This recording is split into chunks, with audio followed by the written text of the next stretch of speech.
Hello, I'm Leah. Hi Leah, darling. Where are you? New York. I see you've got who you got next to you, behind you? Oh, Zoe. well, this is a shared office with my Oh, roommate. okay. So now you're gonna Star renounce Wars, we've got some possibility. theater represented. Excellent. All right. Thanks for talking to me. You're very welcome, Leah. So let's start. What surprised you most about this story? What surprised me most was just he's an extraordinary man and he's such an amazing hero. And I think did so much in against all odds to save so many people's lives in extremely difficult circumstances. Um, and then didn't want to talk about it. Yeah. And then was so modest, just pretended it didn't happen. And then it took other people to dig out and show him what an impact he'd made. Um, and I think a lot of us are defeated when we feel like there's like a world crisis. We're defeated by our own impotence. We feel impotent. He's such an example to us all, an inspiring one to say, well, we can all individually do things. We can make a difference, no matter who you are.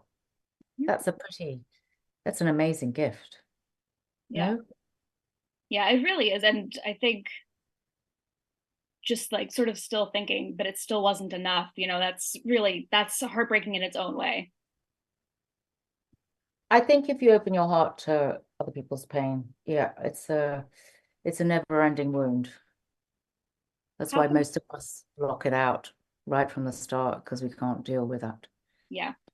How familiar were you with, I mean, maybe Nicky himself or this specific corner of history before? With Winton, Yes. I'd seen, but on YouTube, the very famous clip. You see, Right.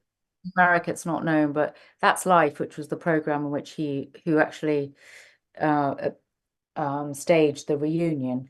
That's a pretty famous television program, and I watched it when I was young, particularly when there were only four channels, Mm. and we watched it every Sunday or Saturday. And I don't remember watching that particular one, but I remember being familiar with the. I always knew when showing it to people or seeing it, you can't not cry. You can't be moved from this show of humanity. Um, so what's extraordinary also, the luck of the man is that he lived 106. So he got to meet these people, their children, and then their children. So Good karma, I think.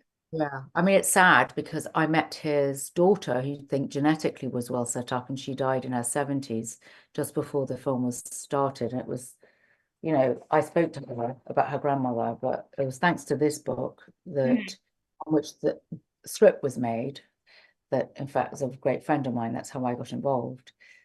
So it was thanks to her in a way that the film was made. Cool. And you've worked with James before too. What was it like working with him on his first But with feature? James before, James is just he's so good to work with. Um, he's very precise, that everything is going to be you're in good hands. And he's one of the fastest processors. He's incredibly quick at making decisions, huge amount of grace under pressure. He's the real deal in every different department. We're dealing with the actors, dealing with character, many things. And I did a film in, I think, 13 days, the first one about Enid Blyton, and loved it. And so, I'd sort of almost say yes, no matter what, with actually, that's not true, but to be a part that I feel I can do, or feels that there's some chemistry between me and the part. But it was great to work with him again.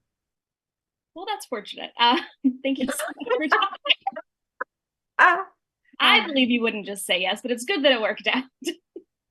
it was, and also the part, I'm from Jewish, Austrian, French background. So basically, I was in a way resurrecting a grandmother or an aunt. Yeah, So cool. everyone who sees it goes, "Oh my God, you sound like your mother or your granny or your aunt." And I could feel them, all clustering around me as I was doing it, going, "Oh, here they come. Out they pop." Boy. All right, that's all I need. Thank you so much. Have a good Thank rest of you. your day.